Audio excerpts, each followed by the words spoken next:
everybody, welcome back. So glad you're here, and welcome to all my new subscribers. This week on the Every Bit Counts challenge has been a trial for me.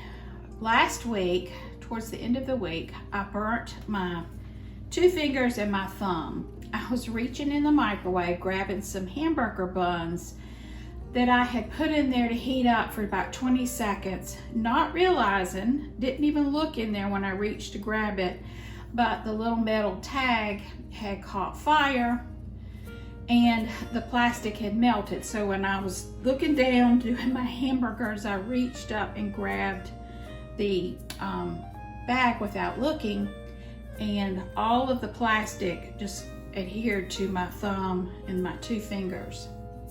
Oh, it was bad pain, bad pain. I immediately went to the sink and just washed it with cold water. And these 2 fingers did really well. I put aloe, I grow lots of aloe. I have a video on that I'm gonna link below, because aloe is your #1 friend for burns. And I kept putting the aloe on these 2 fingers. They healed up great. My thumb is still a mess. It had a big blister. It took me forever to get the plastic peeled off of my thumb. So don't get in a hurry, Mimi. Take your time, watch what you're doing, and you won't have these accidents.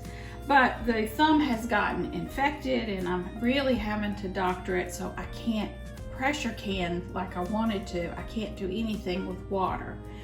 So I had to rethink past couple of days, what am I going to do, because I still want to be in the challenge. So I've come up with some things, and I'll share those with you in the video, and hopefully by next week my thumb will be healed enough over that I can pressure can some meat. I've got plenty of meat in the freezer I need to pressure can. So this video is about what to do when you're injured and how to keep going with the challenge. So first thing I did the other day was I did buy one of these boxes of spinach, and I dehydrated them. And so I will keep this one for soups and stews, and it's just really good to have in your pantry. This one I'm going to dehydrate, and then I'm going to powder it or run it through the blender until it's a good powder, and use that in smoothies and other recipes. So for less than $5, you can get a big jar of dehydrated spinach or dehydrated spinach powder. So I'm going to work on that. The next thing was, if you listen to the news at all, you know that wheat prices are probably going to go through the roof because of the droughts, because of other countries no longer shipping grains. So I bought a big bag of flour. I've had it in the freezer for 3 days to kill off any bugs, eggs.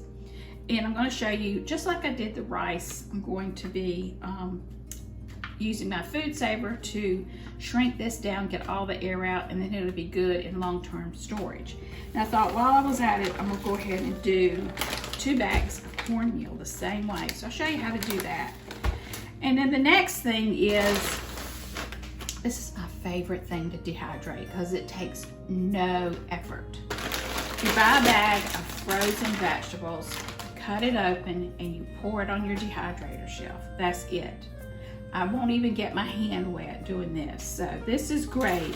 And I'm going to show you all the different kind of vegetables you can get and dehydrate, and they're so easy to rehydrate. You can pour them in your crock pot, you know, with soups or stews, or you can take some boiling water and rehydrate them, but they last a long time and it doesn't take up so much room in your freezer.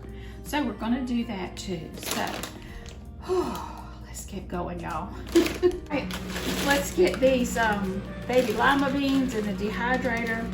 And these are delicious when they're rehydrated, and they last a long time on your shelf.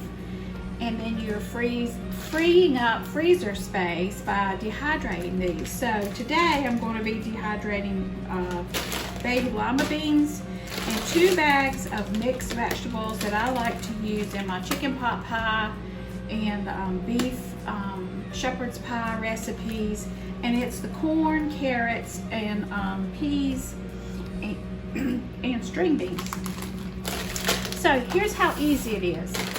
take a bag, you cut it open.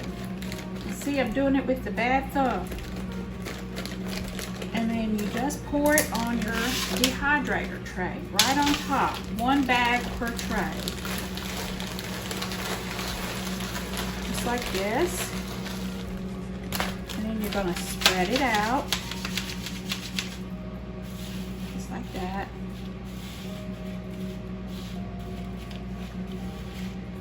Push it out. Make sure nothing's sitting on top of each other. If you've got some lumps, you can break those up. I like to rotate mine around about every 3 hours. I'll shift it around in the dehydrator. And then you can press it out even more. That's it. That's all you have to do. And then put it in the dehydrator. I've got it set on 125 for 10 hours, and then I'll show you when it's all done what it looks like. And pretty much all of this will fit in 1 quart jar. So let's get this in the dehydrator. I've got my dehydrator preheating over there. We'll start loading it up. Let's do a thing of beans. Now we love the baby llama beans in Brunswick stew, my vegetable beef soup. It's so good. I don't grow these because it takes too much room, and I can buy these right, used to under $3 a bag. Now it's about $4 a bag. And just spread them out. Now, if you have any big lumps like this one, all you have to do is take your tray over to the sink, run some water on it, and it will break this up. I'll show you how easy that is. So I'm spreading all this out, and we're gonna head over to the sink.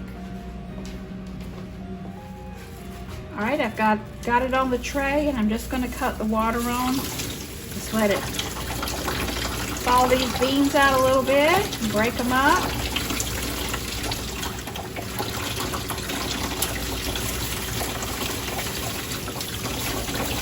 Here's a big clump.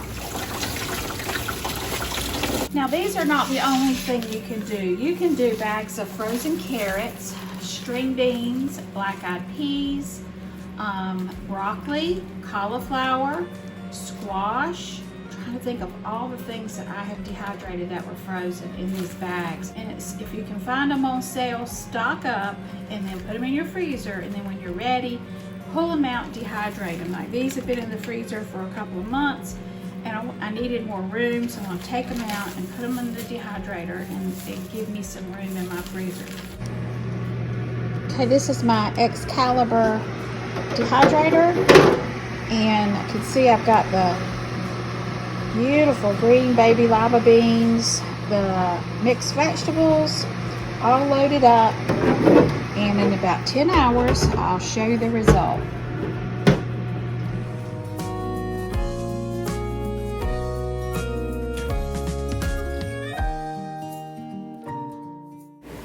All right, it's been 10 hours. The next morning, the vegetables are all nice and dry, so all you have to do is dump them right into a clean, sterilized, dry jar. Make sure the jars are dry, the lids are dry. You don't want any moisture in these jars at all. So that's what I'm doing here. I've got 2 bags will fit almost in 1 quart jar. So those are the baby lima beans, and to rehydrate those, you just add them into soups or stews, or if you want just a bowl of beans, you just add some boiling water and they'll rehydrate in just a few moments. Now here is the peas, carrots, corn, and string beans. And they dehydrate so nicely, and they'll just pour that in the jar. And then I've got shelf-stable vegetables ready whenever I need them.